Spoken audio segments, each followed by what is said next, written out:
সুমি, এই সুমি, একবার ঘরে এসো না। সুমি ভাতের চালটা তখন সবেমাত্র ধুয়ে ভাতটা বসিয়েছে।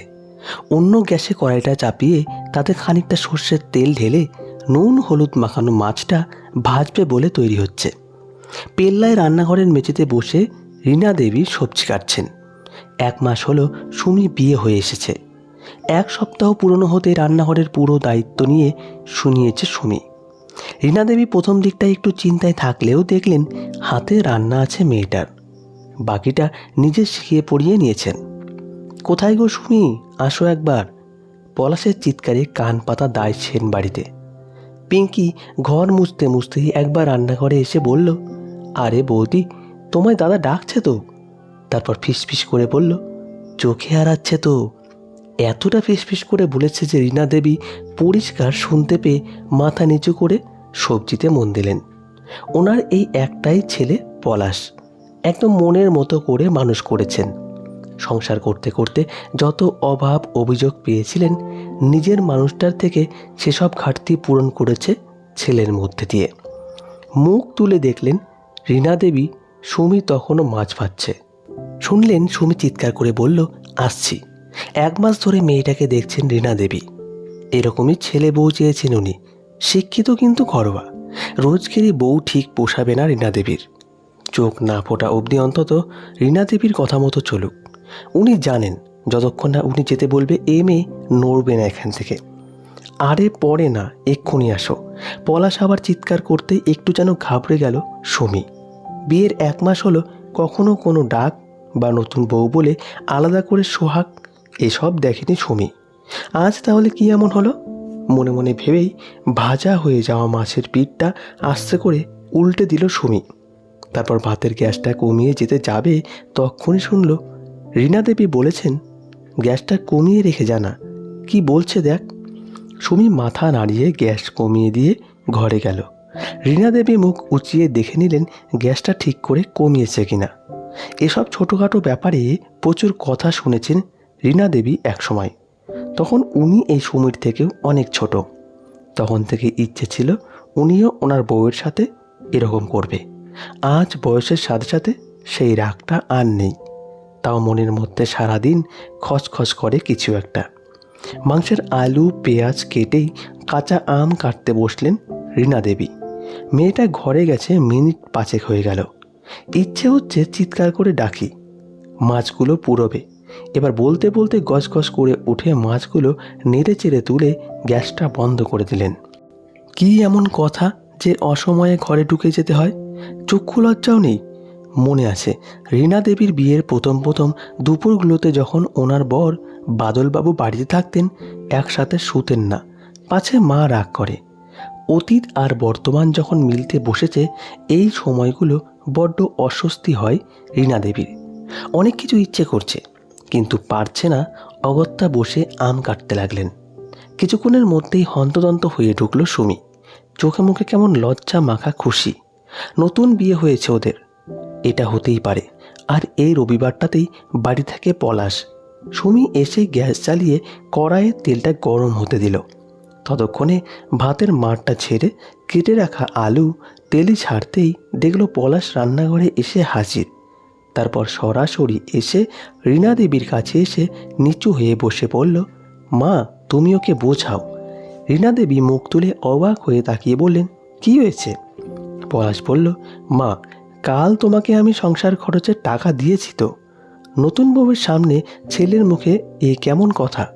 বেশ অবাক হলেন রীনা দেবী, কিন্তু বুঝতে না দিয়ে বললেন, দিলি তো, কেন? পলাশ বলল, বাবা যা দেয় সংসারে আমার না দিলেও চলে, তাই তো? রীনা দেবী আরও বিপাকে পড়লেন। বড় লজ্জা লাগছে এবার। একই শিক্ষা ছেলের, বউয়ের সামনে মাকে অপমান। এ তো বাদলবাবুর থেকেও 1 কাঠি উপরে। কিন্তু মনে থাকলেও মুখ একদম স্বাভাবিক রেখে রীনা দেবী বললেন, তোর বাবার যা পেনশন তোর ছেলে মেয়েকেও খাওয়াতে পারবে, আর তুই যা দিচ্ছিস সে তো জমবেই। আমাদেরটা আর কে খাবে? পলাশ বলল, সেটা কথা না, এটা আমার দায়িত্ব।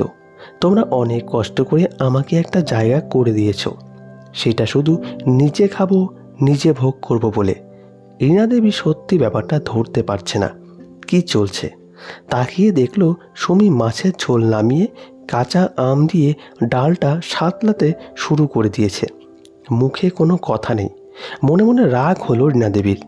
উনি ভালোই জানেন এই চুপচাপ ভালো মুখখানা বেশি দিন থাকবে না। যে বিয়ের 1 মাসের মধ্যে হিসেব নেই যে বর মাকে কী দেয় আর কত ভালো হবে। পলাশ বলল, মা, আমি সুমিকে বললাম আজ বিকেলে গিয়ে মায়ের হাতে কিছু টাকা দিয়ে এসো। রীনা দেবী অবাক হয়ে বললেন, কাকে দিয়ে আসবে? পলাশ বলল, কেন, ওর মাকে? আমি যদি তোমাদের দায়িত্ব নিতে পারি, ও কেন ওর বাবা মার দায়িত্ব নেবে না? সুমি এবার গলায় ঝাঁঝ এনে বলল, কক্ষনো না, প্রাণ থাকতে এই অপমান আমি আমার মাকে করতে পারবো না।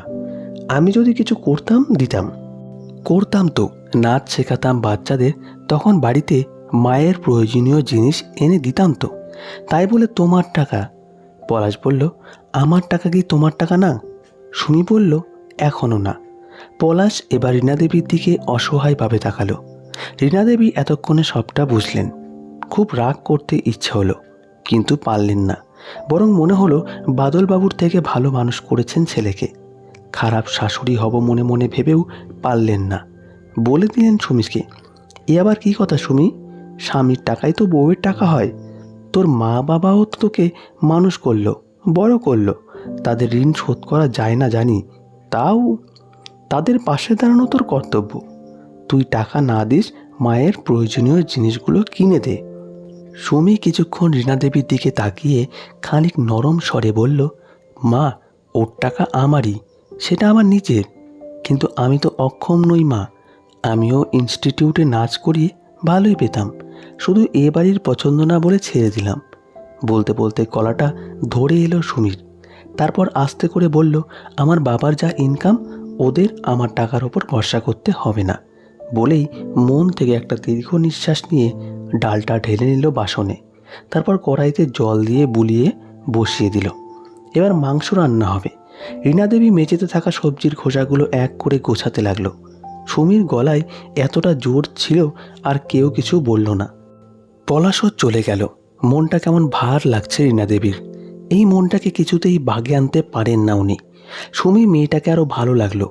কতটা আত্মসম্মান মেয়েটার, যে বরের টাকা কিছুতেই নিল না। এরকমই তো হয় প্রকৃত শিক্ষা। নিজের ছেলের গুণ আর কি বলবে। এরকম সত্যি আগে কখনো শোনেননি যে নিজে যেচে বউয়ের বাবা মায়ের জন্য ভাবছে। এতটা ভালো শিক্ষা ছেলেকে দিতে পেরেছে বলে নিজেরই ভালো লাগলো। রীনা দেবী দেখলেন সুমি মাংসটা কষাচ্ছে, খুব ধৈর্য নিয়েই করছে কাজটা। মুখটা একটু থমথমে। রীনা দেবী পায়ে পায়ে এগিয়ে এলেন, তারপর আস্তে করে বললেন, তোর ইনস্টিটিউটে কতদিন ক্লাস নিতে হয়? সুমি অবাক হয়ে তাকিয়ে নাক টেনে বলল, সপ্তাহে 3 দিন, বৃহস্পতি, শুক্র আর শনি। দুপুর 3টে থেকে 8টা, পর পর ব্যাচ চলে। 2-1 লাইনে যতটা তথ্য দেওয়া যায় দিয়ে দিল সুমি। রীনা দেবী বললেন, ফোন করে বলে দে যে পরের সপ্তাহ থেকে তুই যাবি। ওই সময় তো কিছু কাজও থাকে না, আমিও মাঝে মাঝে যাব। সুমি খুন্তিটা ছেড়ে দিয়ে রীনা দেবীর দিকে ঘুরে দাঁড়ালো।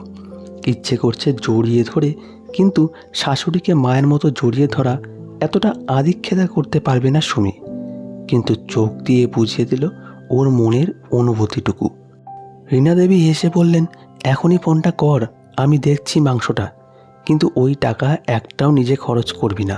বরের টাকার অধিকার ছাড়তে নেই বোকা। ওটা থেকে মাকে দিবি, আর পারলে আমাকে প্রতি মাসে একটা করে ঘর সাজানোর জিনিস এনে দিবি। ওই একটাই নেশা আমার। না ইচ্ছে করলেও আদিক্ষেতাটা করেই ফেলল সুমি। জড়িয়ে ধরল রীনা দেবীকে। প্যাচ প্যাচে গরমেও কি সুন্দর একটা অনুভূতি। এরকম অনেক কিছু ঘটনা যা আমাদের সিলেবাসে থাকে না, কিন্তু প্রতিটা দিনের সাথে সাথে অনেক নতুন কিছু সিলেবাসে ঢুকে যায়। সেটা জানা যায়। জ্ঞানবারের সাথে মনটা বড় হয়, অনেক বড়, যেটা আগামী প্রজন্মকে আরও সমৃদ্ধ করবে। আর এভাবেই গল্পটি শেষ হবে। ধন্যবাদ সকলকে।